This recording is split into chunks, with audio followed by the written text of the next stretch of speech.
Hi, my name is Alan Worcester, and we're going to talk about the differences with the Exmark Navigator and compare it against the yellow mower on the market, the Walker mower. The Exmark Navigator as well as the Walker are both in the category of commercial mower that we would refer to as a highly compact, very maneuverable piece of equipment. Unlike a mid-mount zero-turn machine, the front-mounted deck on the compact type units make them very conducive for mowing in very tight areas, and the type of steering that these machines have serve to make them very nimble to get in and out of very tight areas, unlike a conventional mid-mount machine. The design of these machines typically make them very popular for commercial companies that are mowing in a condominium location. Any tightly, highly landscaped area is typically where these machines will show up at as far as their use. Unlike a mid-mount machine, they are slow. Top speed in most cases is around 7 miles an hour, whereas some Zs can get up into the 12 and 15 mile an hour area. So these are not meant to be high production machines. However, they are highly maneuverable, and where they can't perform at speed, they can typically make up for it in the maneuverability and the ability to catch and have all the clippings right behind you in a very compact area. So first off, we're going to take a look at some of the major differences. The Exmark Navigator was designed, and it's been out on the market since '05. It was designed with a couple differences in mind over the conventional thought of what's involved with the Walker. Some of the biggest differences are higher productivity and significantly less maintenance. If you know anybody that's owned a yellow mower, or there are some other brands on the market, there's a green version, an orange version that's been out there, and even an older red one. They all tend to be high maintenance machines, and that's where Exmark put a lot of their effort into reducing the amount of maintenance. So what I'm going to show you here is a chart right out of the Exmark owner's manual.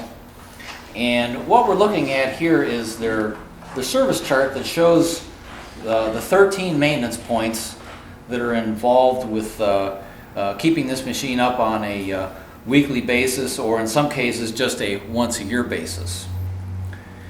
And what I'm going to show you next is a maintenance chart from a Walker mower owner's manual. Now you notice there's significantly more maintenance points, 36 to be exact, and most of these require attention on a weekly to bi-weekly basis. So right off the bat you can see that in the case of the Exmark, we're going to spend a lot less time each week taking care of the regular maintenance that is required on the machine.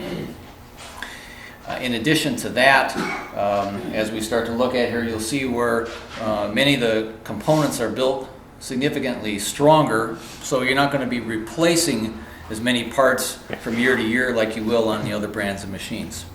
So let's step over here. We're going to first take a look at some of the differences on the Exmark, and then we'll kind of jump back and forth and see for yourself here what really is different. First off, let's take a look at the depth of the deck. Now we're coming in at almost 5 inches on our height of our deck, and we're going to compare that to the Walker, which is about 3 3/4. Now that difference in deck height makes quite a bit of vacuum difference when you're mowing. There's much more power to stand the grass up and drive it into that fan to get it into the bag, so you'll have a cleaner look because of that depth difference there. Some other differences: the front tires on the Exmark They're the no flat design as compared to an air tire on the walker. And with an inner tube, you know, sooner or later those are going to go flat on you. So minor thing, but a flat tire, those always show up when you least expect it. And of course that's going to slow your productivity down, cost you a little bit of money. You're not going to spend any money on tire replacement or flat repair on the Navigator.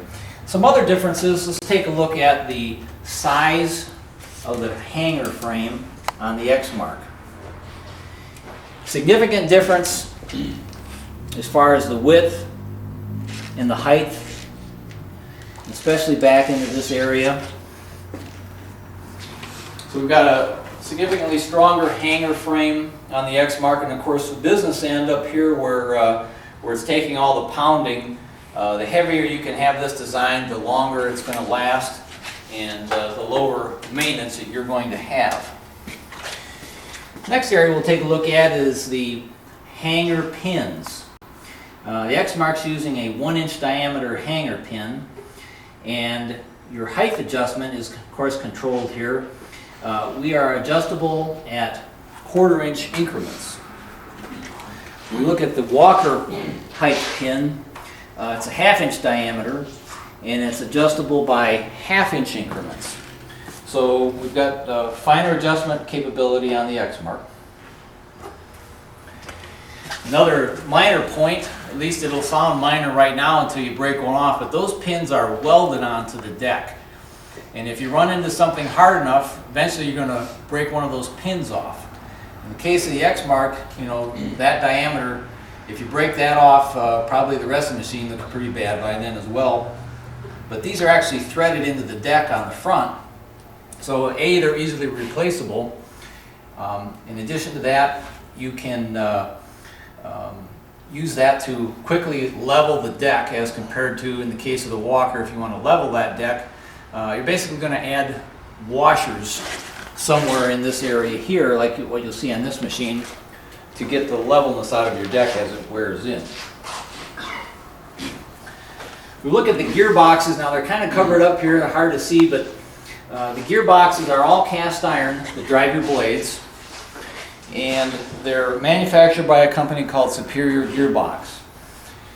They're what I consider an overrated, from a horsepower standpoint, much higher rating on the gearbox than what is required. Like in this case, we're driving those gearboxes with a 27 horse engine. Gearboxes are rated up to 50 horsepower, so there's quite a bit more strength there than what we really need.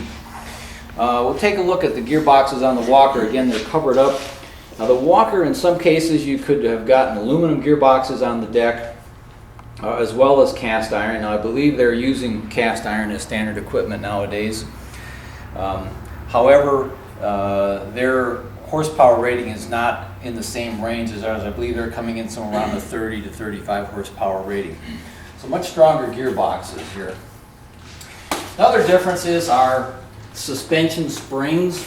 These are the springs that help keep that deck under control when you're mowing. You'll see a similar suspension spring here. The diameter on these and the length, when we jump over to the Navigator, were twice the diameter, twice the length. Another difference is, notice where they're placed at in conjunction to the operator. Springs are to the sides, out of the way of anything that I might be doing. Now in this case, when I sit on the deck, you know as well as I do that if there's a spring